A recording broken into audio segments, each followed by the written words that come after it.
जय हिंद दोस्तों, स्वागत है आप सभी का एक बार फिर से एक नई वीडियो के साथ। उम्मीद है कि पुराने वीडियोस आप लोगों को पसंद आ रहे होंगे। जैसा कि आप सबको पता है, इस समय हमारी मध्यकालीन भारत के इतिहास की सीरीज चल रही है, जिसके तहत यहाँ 18वां या फिर 19वां लेक्चर होने वाला है। इसके पहले हम लोगों ने एंशिएंट हिस्ट्री को भी कवर किया है। अगर आप लोग चैनल पर नए हैं तो प्लीज एक बार चैनल पर विजिट करके प्लेलिस्ट में जाकर सभी वीडियोस देखकर अपना नोट्स प्रिपेयर करें। अगर आप लोग स्टेट पीसीएस या फिर यूपीएससी की प्रिपरेशन हिंदी माध्यम से करना चाहते हैं तो इस चैनल को सब्सक्राइब कर लें, क्योंकि यह एक ऐसा प्लेटफॉर्म है जहां से यूपीएससी के सिलेबस को हिंदी माध्यम से पूरी तरह से फ्री ऑफ कॉस्ट कवर किया जा रहा है। उम्मीद है कि यह मेरा प्रयास आप लोगों को पसंद आ रहा होगा। आज के वीडियो में हम लोग बात करेंगे सूफी आंदोलन के बारे में। देखिए, थोड़ा हम लोग इसका बैकग्राउंड समझते हैं। अगर आप लोग चैनल पर नए हैं तो प्लीज ध्यान से सुनिएगा। जो पुराने स्टूडेंट्स हैं उन्हें तो शायद ये चीजें पता हो, अगर पता नहीं भी है तो प्लीज ध्यान से सुनिए, रिवीजन होगा आपका। क्या होता है, यह टाइम पीरियड तब का है जब दक्षिण भारत में विजयनगर और बहमनी साम्राज्य का शासन चल रहा था और उत्तर भारत में दिल्ली सल्तनत का शासन चल रहा था। तो उसी समय धर्म को लेकर आंदोलन हुए, अर्थात धर्म में बहुत सारे आडंबर, बहुत सारी कुरीतियां व्याप्त हो गई थी, चाहे वह हिंदू धर्म हो या फिर वह इस्लाम धर्म हो। तो इन्हीं दोनों धर्मों के कुछ लोग बाहर निकल के आए और इन कुरीतियों को बाहर करने का प्रयास किए। इसी को हम बोलते हैं आंदोलन। तो जो हिंदू धर्म के लोग थे, हिंदू धर्म की कुरीतियों को बाहर किए, वे भक्ति आंदोलन कहलाए, और जो लोग इस्लाम धर्म की कुरीतियों को बाहर करने का प्रयास किए उन्हें कहा गया क्या, सूफी आंदोलन। ठीक है, तो उम्मीद है आप लोग ये चीजें समझ गए होंगे। जो लोग नहीं समझे हैं तो प्लीज भक्ति आंदोलन का पहला पार्ट देख लेंगे, इसी वीडियो के डिस्क्रिप्शन में लिंक दी गई है, पूरा बैकग्राउंड आपके समझ में आ जाएगा। तो ऐसा नहीं है। अब हम लोग टॉपिक पर आते हैं, सूफी आंदोलन पर। देखिए, ऐसा नहीं है कि सूफी आंदोलन इंडिया में ही शुरू हुआ, यह पहले ईरान और फारस में शुरू हुआ। बहुत सारे संत आए, इंडिया में भी प्रवेश किए और यहां पर बदलाव करना प्रयास करते हैं। चलिए बोर्ड पर आते हैं। सारी चीजें मैंने लिखी है, बहुत सारी चीजें ऐसी हैं जो मैं एक्सप्लेन करूंगा, यहां पर नहीं है, ध्यानपूर्वक सुनिएगा। वीडियो ज्यादा बड़ा नहीं होगा लेकिन आप लोगों के लिए इंपॉर्टेंट होने वाला है। चलिए शुरू करते हैं। जो सूफी आंदोलन है, इसमें जो सूफी शब्द है यह सफा से बना है। सफा या फिर सफ नामक शब्द से बना है, जिसका अर्थ होता है सफेद ऊनी वस्त्र या फिर पवित्रता। ठीक है, सूफी आंदोलन का उद्भव कहां से होता है, तो ईरान तथा फारस से इसका उद्भव होता है और महमूद गजनवी के साथ यह भारत में प्रवेश करता है।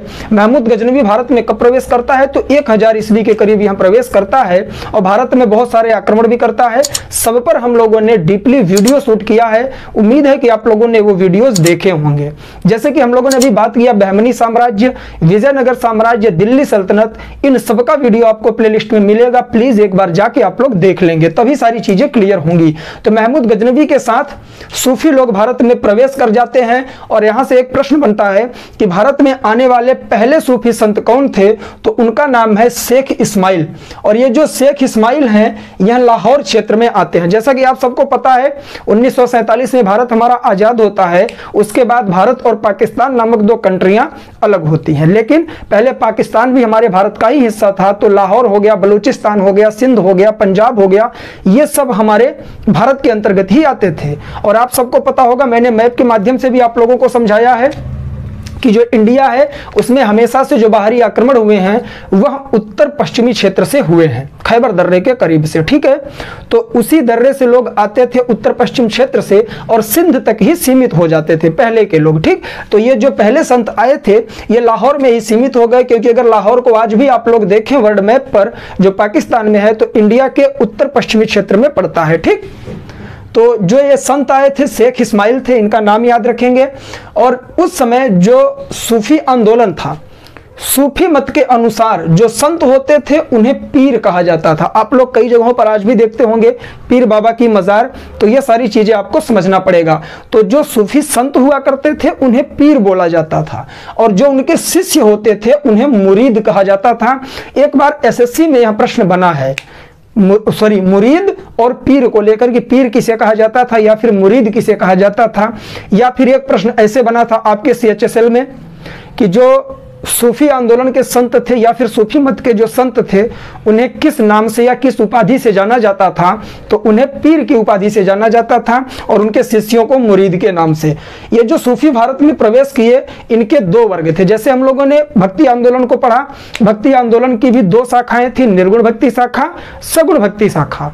ठीक उसी तरह से सूफियों के दो वर्ग थे, बासरा और बेसरा। बासरा वे हैं जो शरीयत में विश्वास रखते हैं, बेसरा लोग वे हुए जो शरीयत में विश्वास नहीं रखते हैं। सर शरीयत क्या है? बहुत सारे वर्ड अभी आप लोगों को मिलेंगे जो मैं एक्सप्लेन करूंगा, ध्यान से सुनिएगा क्योंकि यहीं पर कंफ्यूजन आपको होगा। शरीयत का मतलब यह होता है इस्लाम धर्म के कानून की किताब, अर्थात इस्लाम के कानून की किताब, उसे शरीयत बोला जाता है। लोग कहते हैं शरीयत से हमारा शासन चलता है, शरीयत लागू होती है। तो शरीयत का मतलब यह है कि कानून की किताब जो इस्लाम धर्म के परिप्रेक्ष्य में लिखी गई है। तो जो बासरा लोग थे वे शरीयत में विश्वास रखते थे और वे कट्टर हुआ करते थे, लेकिन बेसरा लोग शरीयत में विश्वास नहीं रखते थे। अब हम लोग बात करेंगे कि भारत में जो संप्रदाय आया, सूफी संप्रदाय को सिलसिला भी बोला जाता है।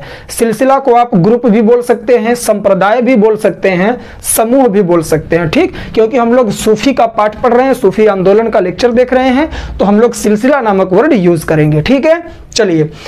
अबुल फजल ने बताया कि सूफी सिलसिले कुल 14 थे, मतलब जो सूफी आंदोलन था या फिर जो सूफी मत था इसके कुल 14 भाग थे, 14 ग्रुप थे या फिर 14 सिलसिले थे या संप्रदाय।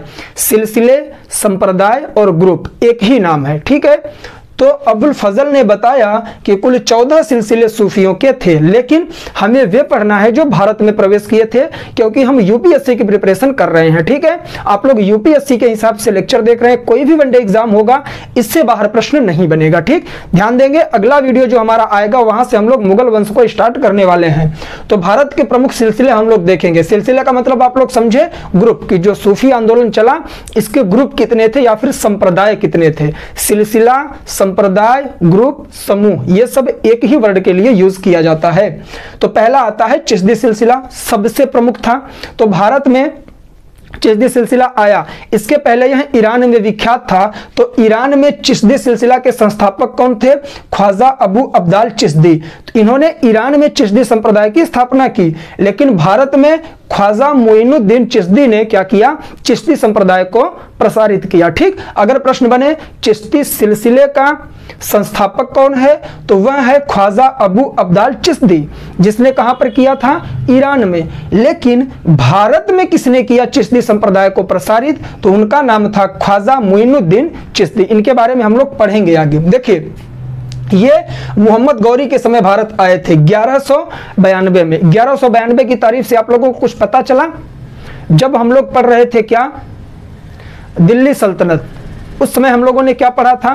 किसके बारे में? मोहम्मद गौरी के बारे में। सॉरी, दिल्ली सल्तनत के पहले हम लोगों ने पढ़ा था। मोहम्मद गौरी का आक्रमण होता है 1191 में। वह तराइन का प्रथम युद्ध लड़ता है, पृथ्वीराज चौहान से हार जाता है। राजपूतों के काल में हम लोगों ने पढ़ा था, माफ करिएगा। ठीक, उसके बाद 1192 में जब वह पृथ्वीराज चौहान से तराइन के द्वितीय युद्ध में भिड़ंत उनकी होती है या फिर उनका एक तरह से उन दोनों में युद्ध होता है, तो जो 1192 का तराइन का द्वितीय युद्ध था उसमें पृथ्वीराज चौहान पराजित हो जाते हैं, मोहम्मद गौरी दिल्ली की सत्ता पर काबिज हो जाता है। ठीक है, तो उसी समय ख्वाजा मोइनुद्दीन चिश्ती मोहम्मद गौरी के साथ भारत में प्रवेश कर जाते हैं। इनकी जो दरगाह है और खानकाह, दोनों में अर्थ समझिएगा। दरगाह का मतलब यह है जैसे मकबरा होता है, ठीक है, और खानकाह का मतलब यह है कि जहां वह रहते थे। मतलब ये अजमेर में, ध्यान से देखेंगे, कई बार प्रश्न बना है कि जो ख्वाजा मोइनुद्दीन चिश्ती हैं वो अजमेर में रहा करते थे, अर्थात उनका खानकाह था, और आज उनकी दरगाह भी अजमेर में मिलती है। जैसे आप लोग अजमेर शरीफ पढ़ते हैं वो यही है। ठीक, इनके दो शिष्य हुए, कौन कौन से? शेख हमीमुद्दीन नागौरी और दूसरे शिष्य का नाम था कुतुबुद्दीन बख्तियार काकी। इसमें से कुतुबुद्दीन बख्तियार काकी फेमस हुए, इनके बारे में थोड़ा हम लोग समझ लेते हैं। देखिए, कुतुबुद्दीन बख्तियार काकी वही हैं जिनके नाम से कुतुबुद्दीन ऐबक ने कुतुब मीनार की नींव रखी थी। और कुतुब मीनार को पूरा किसने करवाया था? तो कुतुब मीनार को पूरा करवाया था इल्तुतमिश ने। ठीक, तो ये चीजें आप लोग याद रखेंगे। कुतुबुद्दीन बख्तियार काकी के नाम पर किसकी नींव रखी गई? तो कुतुब मीनार की नींव रखी गई। ये मैंने आपको दिल्ली सल्तनत में पढ़ाया था सही तरीके से, ठीक है। तो ध्यान देंगे ये किसके शिष्य थे? तो वो शिष्य किसके थे? आप लोगों को मैंने अभी बताया, ख्वाजा मोइनुद्दीन चिश्ती के, ठीक। आगे बढ़ते हैं। फिर चिश्ती संप्रदाय में ही बाबा फरीद आते हैं। ये बलबन के दामाद थे। बाबा फरीद का दूसरा नाम क्या था? शेख फरीदुद्दीन गज-ए-सकर, ये नाम याद रखेंगे। इनके उपदेशों को गुरु ग्रंथ साहिब में शामिल किया गया। गुरु ग्रंथ साहिब क्या है? सिख धर्म की पवित्र किताब है।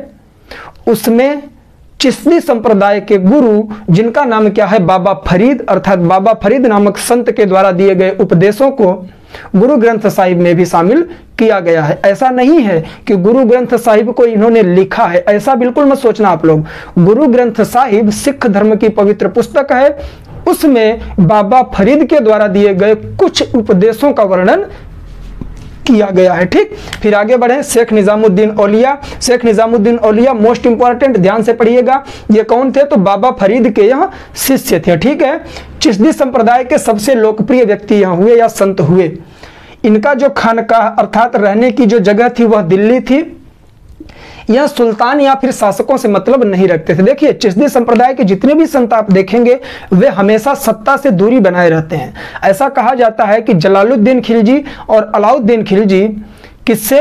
निजामुद्दीन औलिया से मिलना चाहते थे, लेकिन ये उनसे नहीं मिलते थे। इनका कहना था कि अगर सुल्तान मेरे पास आता है और उस कमरे में 2 गेट हैं तो सुल्तान एंट्री करेगा और पीछे वाले गेट से मैं बाहर चला जाऊंगा। मतलब इन्होंने अपने आप को सत्ता से हमेशा दूर रखा था। निजामुद्दीन औलिया से संबंधित और कौन सा वाक्य आपको याद आ रहा है? हुजून दिल्ली दूर अस्त। देखिए रिवीजन भी मैं आप लोगों का साथ ही साथ करवाऊंगा। ये कब हुआ था? जब तुगलक वंश का शासन चल रहा था दिल्ली सल्तनत में। गयासुद्दीन तुगलक बंगाल विजय करके वापस आ रहा था, तो उसका संबंध निजामुद्दीन औलिया से ठीक ठाक नहीं था। तो उसने क्यों? क्योंकि ये सत्ता से दूर रहते थे, उसका साथ नहीं देते थे। तो उसने बोला कि संत निजामुद्दीन औलिया मेरे दिल्ली आने के पहले आप वापस चले जाइए। तो इसी संत निजामुद्दीन औलिया ने गयासुद्दीन तुगलक को भिजवाया था क्या? संदेश, और उसमें लिखा था कि हुजून दिल्ली दूर अस्ति। तो प्रश्न कई बार बनता है, ध्यान रखेंगे आप लोग, ठीक। उसके बाद कौन आता है? शेख नासिरुद्दीन चिराग देहलवी। ये सब चिश्ती संप्रदाय के ही हैं, चिश्ती सिलसिले के ही हैं। शेख नासिरुद्दीन चिराग देहलवी औलिया के उत्तराधिकारी थे। इनकी खानकाह दिल्ली में है। मोहम्मद बिन तुगलक और फिरोज शाह तुगलक के समकालीन यह थे। अगर बात करें निजामुद्दीन औलिया की तो इन्होंने 7 सुल्तानों का शासन देखा था, ठीक है। आगे बढ़ते हैं। शेख सलीम चिश्ती पर आते हैं। थोड़ा थोड़ा है लेकिन आपको देखना पड़ेगा क्योंकि प्रश्न यूपीएससी में पूछ लेता है, छोटे एग्जाम्स में भी बनता है। शेख सलीम चिश्ती जो आते हैं ये इनके शिष्य थे। इनकी खानकाह फतेहपुर सिकरी में है। फतेहपुर सिकरी में किसकी है? तो शेख सलीम चिश्ती की। इसके पहले आपने जिसको भी देखा सबकी जो खानकाह था या फिर उनका मकबरा, कुछ भी बोल सकते हैं आप लोग, तो वो कहां पर है? दिल्ली में। लेकिन जो पहले थे उनका कहां पर था? तो अजमेर में था। उनका नाम क्या था? ख्वाजा मोइनुद्दीन चिश्ती। ख्वाजा मोइनुद्दीन चिश्ती की जो दरगाह है या फिर खानकाह है वह अजमेर में है। लेकिन बाबा फरीद की देख लें, निजामुद्दीन औलिया की देख लें और शेख नासिरुद्दीन चिराग देहलवी की देख ले तो दिल्ली में इनका खानकाह है, ठीक है। उसके बाद शेख सलीम चिश्ती की एक ऐसी खानकाह है अर्थात इनके रहने का जगह वह है फतेहपुर सिकरी में। फतेहपुर सिकरी में ही अकबर के द्वारा इनका मकबरा भी बनवाया गया है शेख सलीम चिश्ती की। तो ये अकबर के समकालीन माने जाते हैं। अकबर ने इन्हीं के नाम पर अपने पुत्र जहांगीर का नाम भी सलीम रखा था, ये आपको पता होगा, हम लोग पढ़ेंगे मुगल वंश में, ठीक। फिर आता है सुहरावर्दी सिलसिला। ये दूसरा सिलसिला है हमारा। पहला यह था चिश्ती, दूसरा सुहरावर्दी आता है। तो इसके जो संस्थापक थे शेख सिहाबुद्दीन सुहरावर्दी थे, ठीक है। इसके संस्थापक शेख सिहाबुद्दीन सुहरावर्दी थे और इनका प्रभाव सिंध में और पश्चिमोत्तर क्षेत्र में था। सिंध का मतलब वही है कि भारत में प्रवेश करते समय जो पहला स्थान पड़ता था वह सिंध के नाम से जाना जाता था, जहां पर सबसे पहले मुस्लिम आक्रमण किसने किया था? मोहम्मद बिन कासिम ने किया था, ठीक है, सफल आक्रमण। तो इस तरह से उत्तर पश्चिमी क्षेत्र में ही ये निपट के रह गए और इनका प्रभाव केवल सिंध के क्षेत्र पर ही पड़ा। उसके बाद आते हैं शेख बहाउद्दीन जकारिया। शेख बहाउद्दीन जकारिया इल्तुतमिश के समकालीन थे। ये इंपॉर्टेंट है क्योंकि शेख बहाउद्दीन जकारिया को इल्तुतमिश ने शेख उल इस्लाम की उपाधि प्रदान की थी। देखिए प्रश्न बनता है कि सुहरावर्दी संप्रदाय या फिर सुहरावर्दी सिलसिला के संत शेख बहाउद्दीन ज़कारिया को शेख उल इस्लाम की उपाधि किसने प्रदान की थी? तो इल्तुतमिश ने प्रदान की थी। ठीक है, चलिए आगे बढ़ते हैं, इस साइड में आते हैं। फिर आता है फिरदौसी सिलसिला, और फिरदौसी सिलसिले की जो स्थापना थी वो किसने की थी? तो शेख बदरुद्दीन समरकंदी ने। देखिए आप लोग एक काम करेंगे, चार्ट बना लीजिएगा, जितने भी सिलसिले हैं उनके संस्थापक और भारत में विस्तार करने वाले लोगों का नाम आप लोग चार्ट में लिख लेंगे। ठीक है, इसका जो विस्तार था बिहार के राजगीर के क्षेत्र में था। उसके बाद इनके दो शिष्य थे, सैफुद्दीन याहिया मनेरी और हुसैन बल्खी। ठीक है, इन दोनों को आप लोग याद रखेंगे। फिर आता है सत्तारिया सिलसिला, कई बार क्रम पूछ लेता है, तो इस वजह से मैंने सारी चीजें कवर की है एक ही वीडियो में। और मेरे साथ आप लोग अगर वीडियो देख रहे हैं तो प्लीज एनसीईआरटी या फिर कोई एक बुक जरूर पढ़ते रहें और नोट्स इसी फॉर्मेट में बनाते रहें, जिससे कि एग्जाम आने पर आप लोग चीजें रिवाइज कर सकें। ठीक है, तो सत्तारिया सिलसिला की स्थापना किसने की? शेख अब्दुल्ला सत्तारी ने। सिर्फ इतना ही इंपॉर्टेंट है कि संस्थापक कौन है। फिर आता है कादिरिया सिलसिला, इसके संस्थापक अब्दुल कादिर जिलानी थे, लेकिन इन्होंने ईरान और फारस में इसकी स्थापना की थी। भारत में इसे प्रसारित करने का श्रेय जाता है मकदूम जिलानी को। किसे? मकदूम जिलानी को। ध्यान से देखेंगे, इनके जो प्रमुख अनुयायी थे, कई बार प्रश्न बना है, वो हैं सिकंदर लोदी और दारा सिकोह। सिकंदर लोदी वंश का सबसे प्रतापी शासक था। दारा सिकोह कौन था? तो दारा सिकोह शाहजहां का पुत्र था, औरंगजेब का भाई था। यह थोड़ा धार्मिक था, सहिष्णु भी था। औरंगजेब के द्वारा क्या किया गया था? सत्ता हड़प ली गई थी। और दारा सिकोह क्या करता था? यह किसे मानता था? तो कादिरिया सिलसिले को यह मानता था। कई बार प्रश्न यहां से बना है, प्लीज आप लोग ध्यान देंगे। आगे बढ़ते हैं, नक्शबंदी सिलसिला। थोड़ा स्पीड आज मेरी ज्यादा है, तो आई होप कि आप लोग अप्रिशिएट करेंगे, क्योंकि अभी रात के बज रहे हैं 2, रात के 2 बजे मैं वीडियो शूट कर रहा हूं आप लोगों के लिए। ठीक है, इस वजह से स्पीड थोड़ा मेरी बढ़ी हुई है। चलिए, संस्थापक इसके कौन थे? ख्वाजा बाकी बिल्ला नक्शबंदी सिलसिला के। यहां पर आप लोग क्या लगाएंगे? मोस्ट इंपॉर्टेंट, क्योंकि यहां से प्रश्न पूछता है हमेशा। तो नक्शबंदी सिलसिला के संस्थापक ख्वाजा बाकी बिल्ला थे। सर्वाधिक कट्टर सिलसिला था यह, मतलब किस श्रेणी का था यह? तो यह था बासरा श्रेणी का, जो शरीयत में विश्वास किया करते थे। प्रसार और विस्तार इसका कहाँ हुआ? कश्मीर में। इसके प्रसार करने का या फिर विस्तार करने का जो एक केंद्र था, सेंटर था, वह कश्मीर था। ठीक है, और इसे मानने वाला सबसे प्रमुख अनुयायी कौन था? तो औरंगजेब था। ये वही औरंगजेब है जिसने संगीत और नृत्य का भी विरोध किया था। मतलब नक्शबंदी सिलसिले में संगीत और नृत्य को हराम कर दिया गया था कि आप ऐसी चीजें नहीं कर सकते जो आपको भोग विलास में लिप्त कर दें। तो एक तरह से औरंगजेब असहिष्णु था। क्यों? क्योंकि उसने किस सिलसिले को माना था?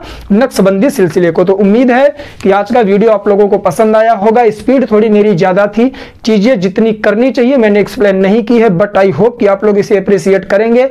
कहीं भी कंफ्यूजन है, बिल्कुल भी परेशान नहीं होना है, कमेंट करिएगा आप लोग और मैं उससे सॉल्व करने की पूरी कोशिश करूंगा। तो चलिए आज के लिए बस इतना ही। उम्मीद है कि ये मेरा प्रयास आप लोगों को पसंद आ रहा होगा, और यूपीएससी की प्रिपरेशन आप हिंदी माध्यम से करना चाहते हैं तो प्लीज इस चैनल को सब्सक्राइब कर लें, क्योंकि हम लोगों की एक सीरीज और चल रही है जो मैथ की है, सीसेट के लिए, जीरो टू हीरो सीरीज के नाम से। तो उम्मीद है कि कल का वीडियो आप लोगों को मैथ का ही मिले। ठीक, और आप लोगों के कॉमेंट्स आते रहते हैं, इसी तरह से प्यार बनाए रखिए।